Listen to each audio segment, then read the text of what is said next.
Hermanos, buen día para todos. Algunos ya lo hemos visto. Sean bienvenidos a la casa del Señor y es un privilegio poder estar en esta mañana en la casa del Señor y poder escuchar su palabra, adorarle, glorificarle. Así que vamos a estar en el libro de Mateo, capítulo 6.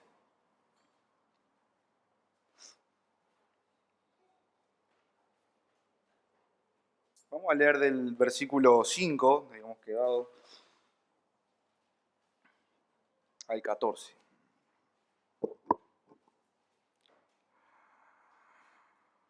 Cuando ustedes oren, no sean como los hipócritas, porque a ellos les gusta ponerse en pie y orar en las sinagogas y en las esquinas de las calles para ser visto por los hombres. En verdad les digo que ya han recibido su recompensa. Pero tú cuando ores, entra en tu aposento, y cuando hayas cerrado la puerta, ora a tu Padre que está en secreto, y tu Padre que ve en lo secreto te recompensará en público. Y al orar no usen ustedes repeticiones sin sentido, como los gentiles, porque ellos se imaginan que serán oídos por su palabrería. Por tanto, no se hagan semejantes a ellos, porque su Padre sabe lo que ustedes necesitan antes de que ustedes lo pidan. Ustedes pues orarán de esta manera. Padre nuestro, que estás en los cielos, santificado sea tu nombre. Venga tu reino y hágase tu voluntad, así en la tierra como en el cielo. Danos hoy el pan nuestro de cada día y perdónanos nuestras deudas como también nosotros hemos perdonado a nuestros deudores. Y no nos dejes caer en tentación, sino líbranos del mal, porque tuyo es el reino y el poder y la gloria para siempre. Amén. Vamos a leer hasta ahí. La última vez que tocó predicar, compartir la palabra, estuvimos hablando sobre la oración como un deber del creyente, pero no solamente eso, sino también como una evidencia de un verdadero cristiano, ¿verdad? La realidad de que el creyente ora, lo vimos allí también notando el ejemplo de Pablo al convertirse al Señor, y cómo el Señor también señala en las Escrituras la oración sin hipocresía, la importancia de orar en secreto y el hecho de que Dios está en secreto, siempre con esa disposición a recibirnos en su presencia. Ahora bien, esto nosotros lo vimos en el contexto que vamos a ver también este versículo, que es el Sermón del Monte, allí donde Jesús estuvo enseñando las bienaventuranzas, que hemos leído hace un momento, y esto era dirigido, sí, en ese momento para sus discípulos, para la multitud que estaba presente, y tienen aplicación para cada uno de nosotros como creyentes hoy en día. Y vamos a estar nosotros en el versículo número 6, que dice, y orando, yo lo tengo acá en Reina Valera, y orando no uses vanas repeticiones como los gentiles, que piensan que por su palabrería serán oídos. No os hagáis pues semejantes a ellos, porque vuestro Padre sabe de qué cosa tenéis necesidad antes que vosotros le pidáis. Así que le voy a pedir, vamos a orar. Padre amado, te doy gracias, Señor, por esta mañana, Dios mío, por este privilegio de poder compartir tu palabra, pero también entendiendo la necesidad que tenemos cada uno de nosotros y la necesidad de que tú puedas ayudarme a compartir tu palabra, Señor, sabiendo que eres tú el que obras en nuestros corazones, Señor, y que tu Espíritu Santo es el que obra en nosotros. Así que te rogamos, Señor, que tú nos ayudes en esta mañana a cada uno de nosotros, en el nombre de Jesucristo. Amén. Hermano, cuando nosotros hablamos de oración, por supuesto que hay muchos aspectos que podemos mencionar y considerar, y es bueno poder hacerlo. Y acá cuando nosotros vemos en el versículo 6, Jesús está señalando nuevamente lo que hablamos la última vez y sigue adelante con respecto a cómo orar y qué orar, ¿verdad? Cómo orar y qué orar.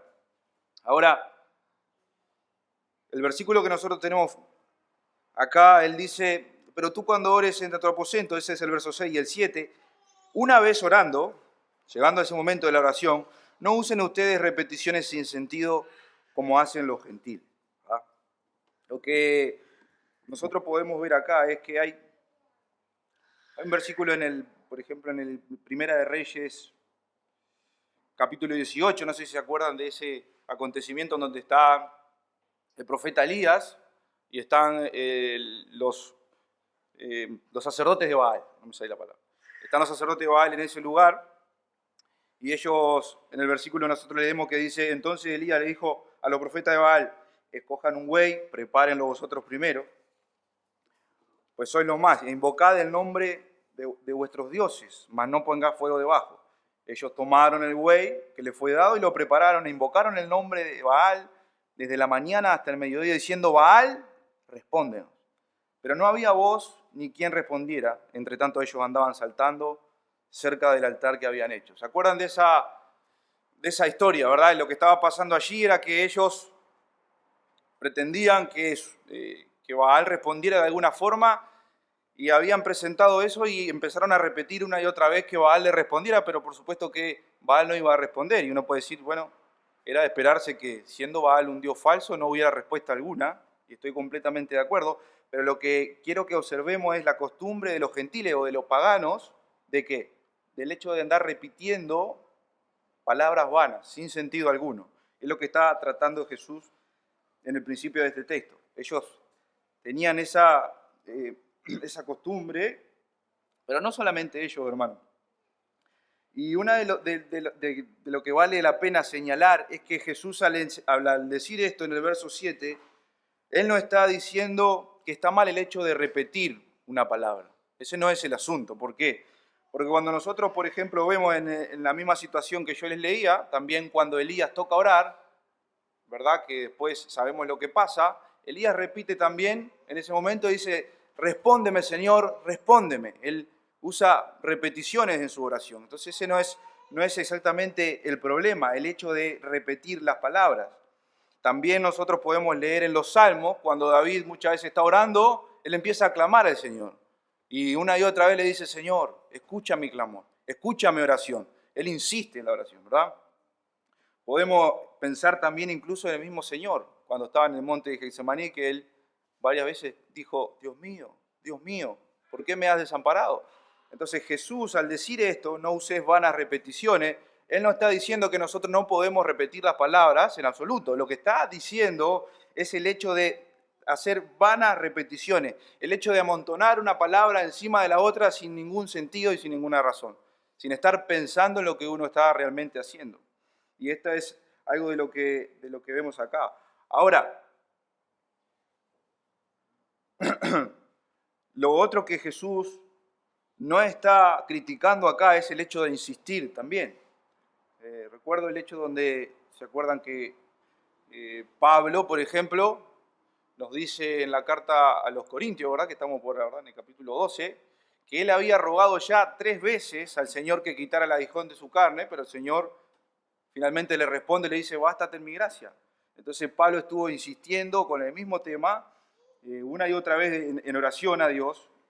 Así que el problema acá no es insistir, porque vemos a Jesús también orando 3 veces en el monte de Getsemaní, insistiendo, haciendo qué cosa. ¿Se acuerdan de esa oración, verdad? En el jardín. Padre, si es posible, pasa de mí esta copa. Una y otra vez. Volví a sus discípulos, volví a la oración. Padre, si es posible, pasa de mí esta copa. Entonces, cuando nosotros vamos también el Evangelio de Lucas, vemos allí en el capítulo 18 esa enseñanza que hay sobre los beneficios que puede traer inclusive el insistir en oración delante de la presencia de Dios. Lo que quiero aclarar con esto, hermanos, para no perder el punto de lo que venimos hablando, es que nosotros tenemos a Jesús en el verso 7 diciendo, cuando ustedes oren, no usen vanas repeticiones o palabras sin sentido. No está diciendo Jesús qué cosa, que no se puedan repetir palabras en la oración, tampoco está diciendo que está mal insistir a la hora de orar. Como creyentes podemos repetir las palabras que sean necesarias para nosotros repetir y como creyentes debemos insistir y pelear en la oración delante de la presencia de Dios. Así que ese no es el problema. ¿Cuál es el problema entonces? La palabra acá que aparece vana repetición, lo que explicábamos recién que significa, pero miren lo que dice, ellos imaginan que por estas vanas palabrerías serán oídos. Nosotros hablamos de los paganos, por supuesto que ellos no van a ser oídos por absolutamente nadie porque están orando a un Dios falso. Pero ¿qué hay de aquellas personas que imaginan? Y es bueno aclarar esta parte que dice acá, imaginan que serán oídos por su palabrería. Por supuesto que en aquellas personas que oran tenemos algunas variantes, ¿no? Nosotros vimos en el versículo anterior que los hipócritas, los fariseos oraban, ¿verdad?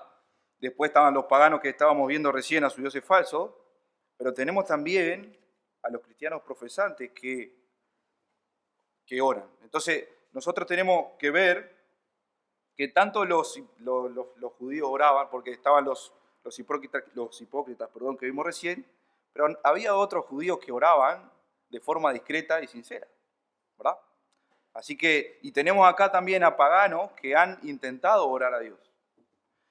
Pero el asunto es que lo que Jesús está tratando acá es cómo nosotros podemos saber que Dios está escuchando nuestras oraciones. ¿Qué seguridad tenemos nosotros? Porque todos oran, los judíos oran, los paganos oran, los cristianos oran. ¿Cómo tenemos la seguridad de que Dios está aceptando nuestras oraciones? Él está recibiendo nuestras oraciones delante del trono. Eso es una gran pregunta y creo que yo sé bien que el texto acá no está mostrando realmente, apuntando hacia cómo podemos estar seguros de que Dios nos ora o de qué forma. Pero sí, al plantear Jesús la interrogante de que los gentiles pensaban que por su palabrerío ellos eran oídos, es bueno aclarar cómo nosotros podemos saber y tener la certeza de que Dios acepta nuestras oraciones delante del trono. Esa es la realidad. Por eso vamos a detenernos un poco de lo que el versículo sigue diciendo para pensar en esta realidad. ¿Ah? Y es interesante, fíjense que después de que Jesús está enseñando la importancia de la oración, Él le dice, bueno, lo importante es orar, así que ahora lo que importa es que oren. Como sea, no importa lo que digan, no importa la forma en la que oren, no importa nada, lo importante acá es la oración. Hermano, como si la oración fuese algo en sí mismo, como si la oración tuviese poder en sí misma. No, no es así. Jesús no solamente está interesado en enseñar la importancia de la oración en nuestra vida como creyentes, sino Él cómo debemos orar, ¿verdad? El orar y el cómo debemos orar. Así que es importante. Nosotros, por ejemplo, podemos escuchar palabras como que la oración es poderosa, ¿verdad? Creemos, y cuando nosotros decimos eso tenemos que tener cuidado a lo que estamos diciendo. ¿Por qué? Porque en sí misma la oración no es poderosa. ¿En dónde está el poder? El poder está en el Dios a quien nosotros oramos. Y esa es la realidad, y eso es lo que importa. Por lo tanto, nosotros debemos tener la certeza de que nuestras oraciones están llegando a ese Dios que es poderoso para orar. Así que nosotros tenemos, por ejemplo, los católicos, ¿no? Ellos oran y hay un rezo que tienen, por ejemplo, a la Virgen María, ¿no? Madre de Dios, ruega por nosotros, pecadores, en fin. Entonces, tenemos también a los cristianos profesantes, cristianos protestantes inclusive, que oran, y he escuchado muchas veces, y yo mismo lo he hecho, el hecho de repetir la frase en el nombre de Jesús. Y ese es un gran problema, porque el asunto es que, al igual que yo, muchos hermanos, inclusive pueden ser creyentes verdaderos, repiten esta frase, pero sin entender en lo absoluto lo que significa. Porque el problema es que Dios no nos va a escuchar porque nosotros mencionemos que estamos orando en el nombre de Jesús. Esa no es la realidad. Dios sí nos va a escuchar si nosotros creemos que oramos en el nombre de Jesús, eso es cierto, pero no por repetir esta palabra. Como Sujel Michelén dice en uno de sus sermones, que hay algunos cristianos que piensan que orar en el nombre de Jesús es como decir la palabra mágica, como el abracadabra del creyente. Digo en el nombre de Jesús y pronto, lo que oro va a pasar y Dios me va a escuchar, Dios va a recibir mi oración. Y esto no es así, no es por repetir la palabra, pero es por lo que hay detrás de esas palabras cuando nosotros las decimos que Dios nos va a oír.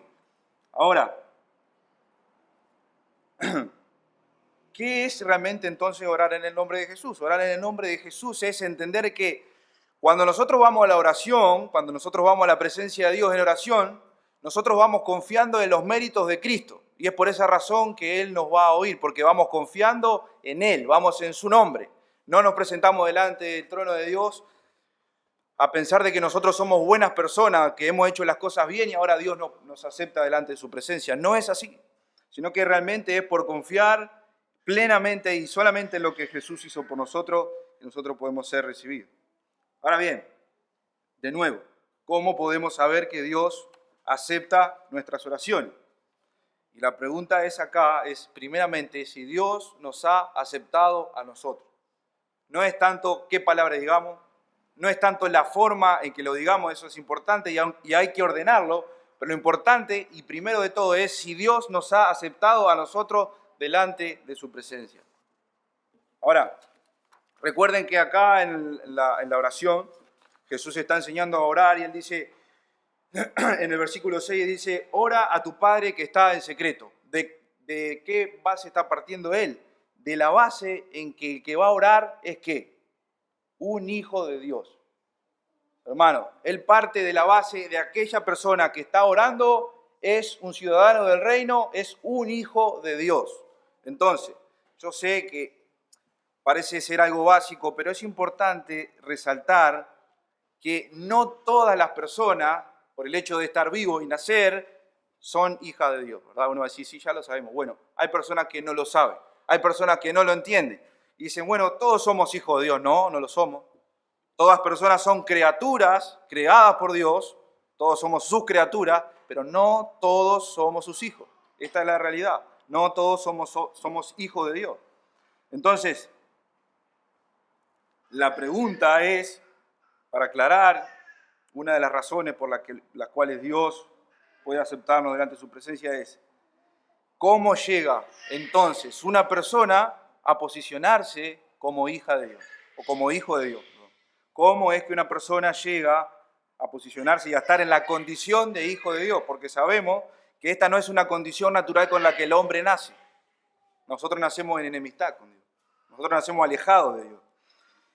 Y si nosotros vamos al Evangelio, a la carta de Pablo a los Efesios, podemos ir al capítulo 1, y es bueno detenernos un poco en este punto, porque quiero que nosotros podamos entender claramente de por qué nuestras oraciones son recibidas, por qué Dios nos acepta a nosotros.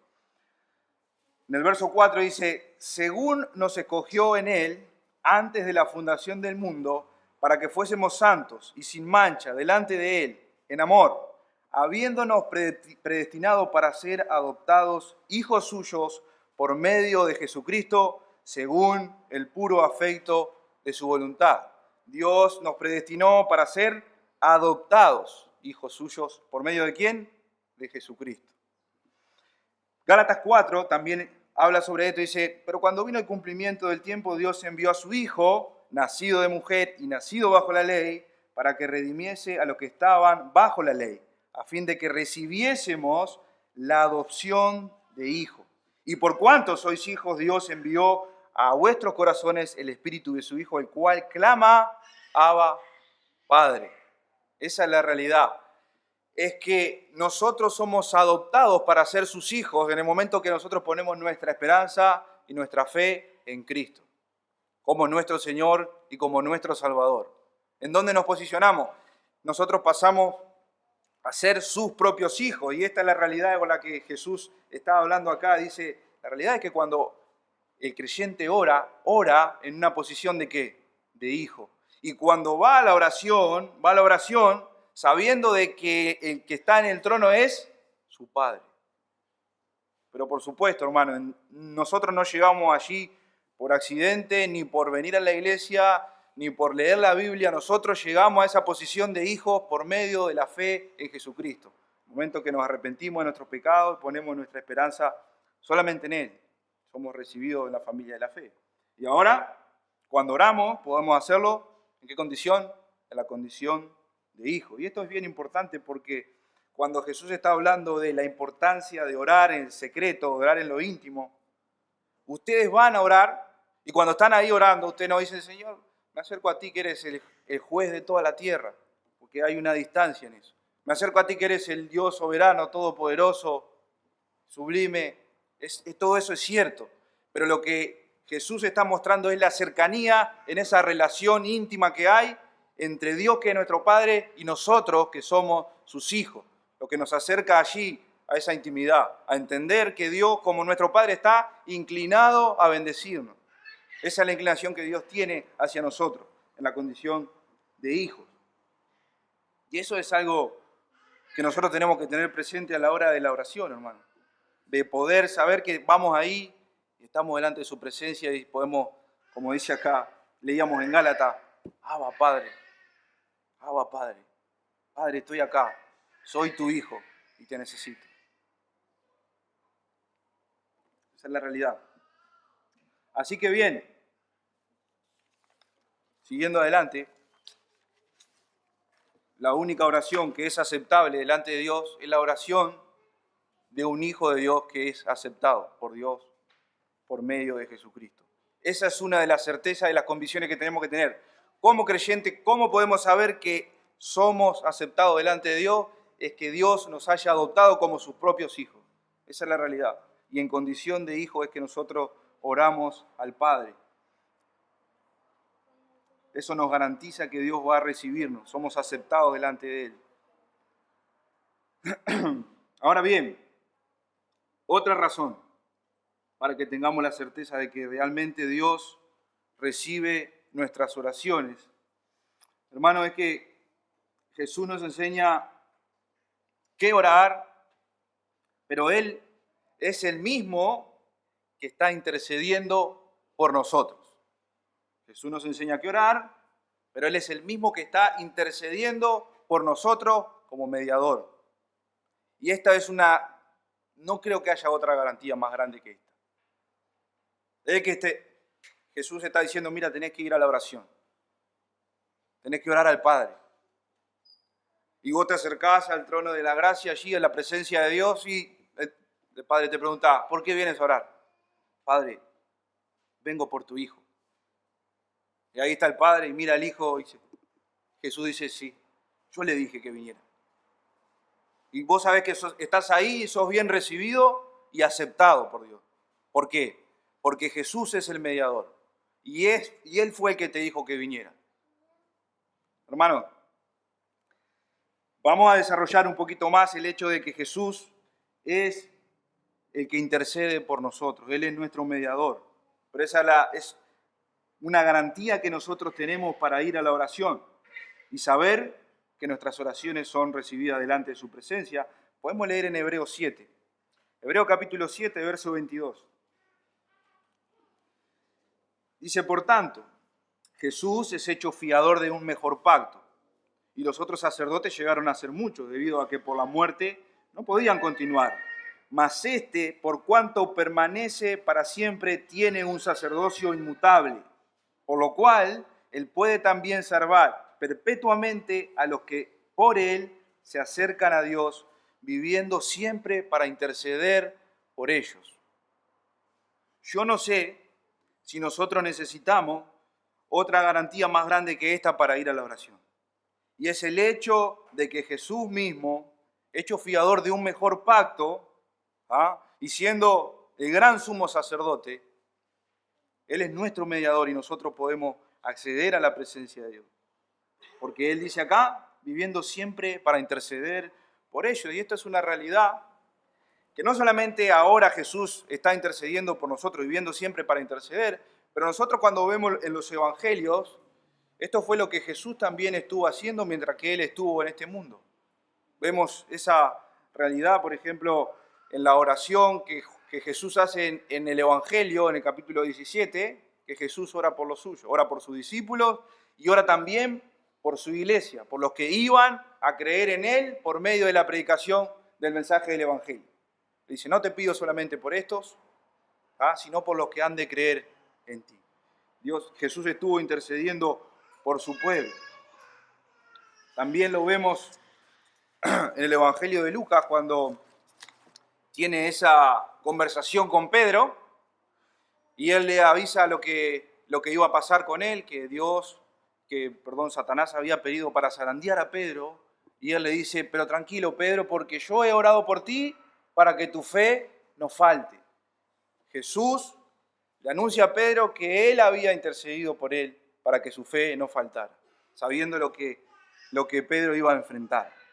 Entonces, hermano, las intervenciones, la intercesión y la mediación de Jesús por nosotros siempre ha sido exitosa.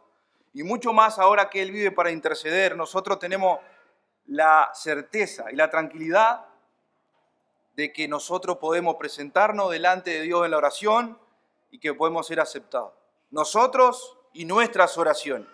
¿Por qué? Primeramente, si somos sus hijos. Y segundo, porque Jesús es nuestro mediador.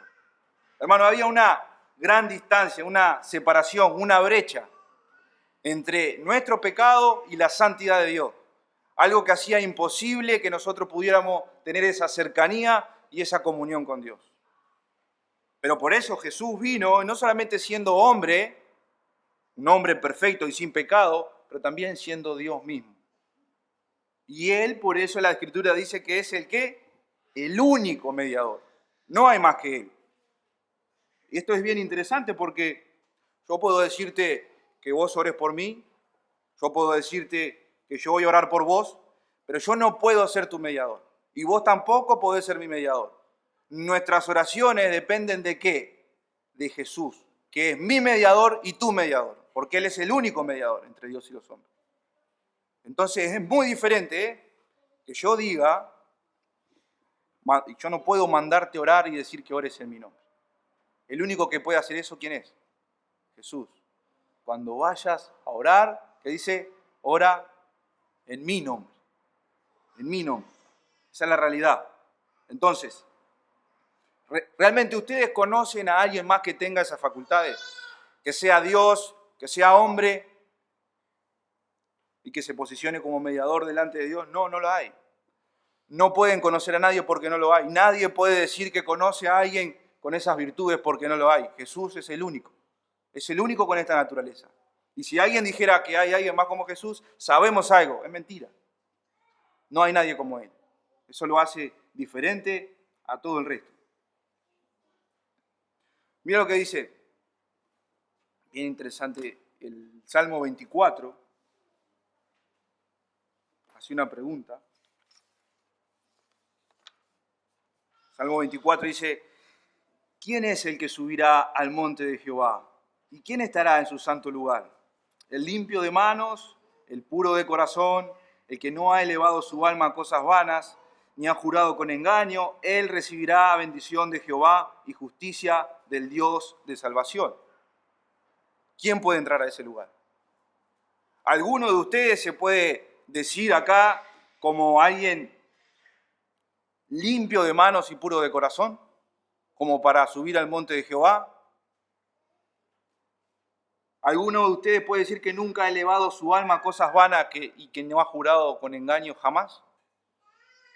¿Alguno de ustedes puede, como dice también el Salmo 15, ¿quién habitará en tu tabernáculo? ¿Quién morará en tu monte santo? El que anda en integridad y el que hace justicia y habla verdad en su corazón. Pero no 10 minutos ni una hora, siempre, toda su vida. Que no ha hecho otra cosa que esto. El que no hace mal a su prójimo. ¿Quién de nosotros? Nadie. El que no admite reproche alguno contra su vecino. Aquel a cuyos ojos el vil es menospreciado, pero honra a los que temen a Jehová. El que no ha jurado en daño suyo, no por eso cambia. Quien su dinero no dio usura, ni contra el inocente admitió cohecho. Al mirar estos salmos, uno puede preguntarse, ¿quién es el hombre que puede subir al monte de Jehová por sus propios medios? ¿Quién es el de nosotros puede presentarse delante de la presencia de Dios sin un mediador? Absolutamente nadie. El único que puede presentarse así es Jesús. El único que vivió una vida perfecta y hizo cada cosa de lo que el Salmo está describiendo acá, es Jesús. Por eso Él puede ser nuestro mediador, porque no solamente es hombre, sino que también es Dios mismo. Hermano, realmente debemos arrepentirnos cuando nosotros pensamos, y aunque nosotros teológicamente podemos entender el concepto de ¿qué? de que Dios no nos puede aceptar a nosotros aparte de Cristo, muchas veces nos encontramos viviendo una vida, ¿saben cómo? Pensando de que alguna de las cosas que hacemos pueden acercarnos de alguna forma más al Señor. De la misma forma que estos hombres oraban allí, dice, bueno, ellos imaginaban que por su palabrería iban a ser oídos, que había alguna forma en la que ellos podían ser oídos por la forma en la que oraban. Es imposible, es imposible. Nosotros podemos ser oídos, podemos ser recibidos delante de la presencia del Señor solamente porque Jesús es nuestro mediador y porque somos hijos de Dios. Esta es la realidad. Nosotros dependemos de Él completamente. Así que, volviendo al tema de ser hijo de Dios. La pregunta, si hay alguien que nos visita por primera vez o alguien que está visitándonos de hace tiempo ya, vemos a algunos hermanos, lo primero que cabe preguntar es, ¿sos hijo de Dios? No te pregunto si imaginás que sos hijo de Dios o si pensás que sos hijo de Dios. Te estoy preguntando si realmente sos hijo de Dios. ¿Tenés la certeza de que Dios te acepta a vos delante de su presencia? Porque la única forma de que puedas llegar allí es si has creído en Cristo. Pero si has creído verdaderamente en Él, no si decís que crees en Él. Leíamos hoy en la mañana la realidad de que algunas personas decían haber creído en Jesús. Pero eso no significa realmente que sean sus hijos o que le hayan seguido verdaderamente como su Señor y su Salvador. La realidad es si has confiado plenamente en Jesús como tu Salvador, como tu Rey, como tu Redentor. Porque es la única forma en la que Dios puede aceptarte a vos y puede aceptar tus oraciones. Algún hermano o una hermana de nuestra congregación, yo no sé cómo han estado orando. A la hora de orar, ¿qué han pensado de por qué razón Dios puede recibirlos a ustedes y a sus oraciones cuando oran a Él? No sé qué certeza tienen a la hora de orar, pero esta es la realidad. Es poder entender y tener razones sólidas cuando vamos a la oración. Saber, tener la certeza de que Dios nos acepta a nosotros y Dios acepta nuestras oraciones porque somos sus hijos y porque Dios, Jesucristo mismo, es nuestro mediador.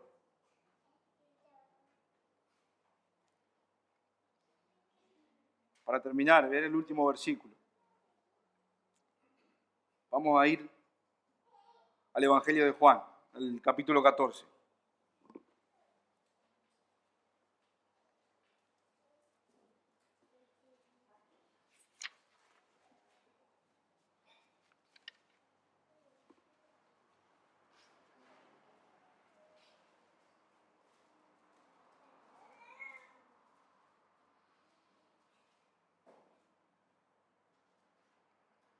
Dice Jesucristo mismo, dice, y todo lo que pidieres al Padre en mi nombre, lo haré, para que el Padre sea glorificado en el Hijo. Si algo pidieres en mi nombre, yo lo haré. Acá tenemos el acceso, hermano. Jesucristo mismo diciéndonos, todo lo que pidieres en mi nombre, yo lo haré. Otra de las cosas que es orar en nombre de Cristo es, leíamos la definición que hacía John Bunyan, es orar, sí, en nombre de Cristo y pidiendo aquellas cosas que son conforme a qué? A la voluntad de Dios, conforme a la palabra de Dios. Esa es la forma en la que debemos orar. Por eso, volviendo un poco atrás, no solamente es importante el cómo orar, sino el qué orar. Y es lo que Jesús está tratando. Después vamos a seguir un poco más adelante con la oración y el Padre Nuestro. Pero hermano, la idea de frenar e introducir este tema es que podamos tener la convicción de que Dios nos oye, de que Dios nos ha aceptado a nosotros porque somos sus hijos y de que Dios escucha nuestras oraciones porque Él es nuestro mediador. Y quiero preguntarte si eso es suficiente para vos. si eso te da la tranquilidad de poder ir en la oración. Gloria a Dios si ya lo entendía, pero quiero recordarte que es esa la única razón por la que Dios te oye y por la que Dios te recibe y te acepta delante de su presencia. No hay otra cosa, no hay otra cosa. Y vas a tener días buenos, sí. Días que vas a tener esas ganas de estar en la presencia de Dios, una conciencia limpia, tranquila, y casi que no vas a sentir la necesidad de mencionar el nombre de Jesús, porque te sentís bien. Pero hay un problema. Aún en esos días necesitamos entender que no son nuestras buenas obras ni el buen día que hayamos tenido que nos pueden posicionar como aceptable delante de la presencia de Dios. Es Cristo, es su obra completa, es su vida perfecta, es Él que intercede por nosotros. Por eso podemos orar teniendo esa convicción de que Dios nos oye y somos aceptados delante de su presencia. Así que, hermanos, oren al Padre en el nombre del Hijo. Él nos oye. Oramos. Bendito Dios, te damos las gracias, Señor, al ver la realidad de que tú eres el único que puede acercarnos delante de la presencia de nuestro Dios Santo, siendo nosotros pecadores, a saber que tú nos has adoptado como tus propios hijos, a poner nuestra esperanza, nuestra confianza en ti, y al saber de que tú intercedes por nosotros, Señor, que tú eres el único mediador. Gracias, Señor. Gracias porque nosotros sabemos, Señor, que dependemos de ti, lo que tú has hecho a nuestro favor y lo que tú estás haciendo ahora delante del trono al interceder por nosotros. Gracias por tu bondad, gracias por tu amor, gracias por tu fidelidad. Perdona, Señor, la debilidad para siempre compartir tu palabra. Es un desafío, es algo que solamente podemos hacer en dependencia de tu gracia, de tu poder. Así que a pesar de lo que yo he hecho hoy, que tú puedas obrar por medio de tu palabra. Te damos gracias, Señor, esta mañana, en el nombre de Jesucristo. Amén.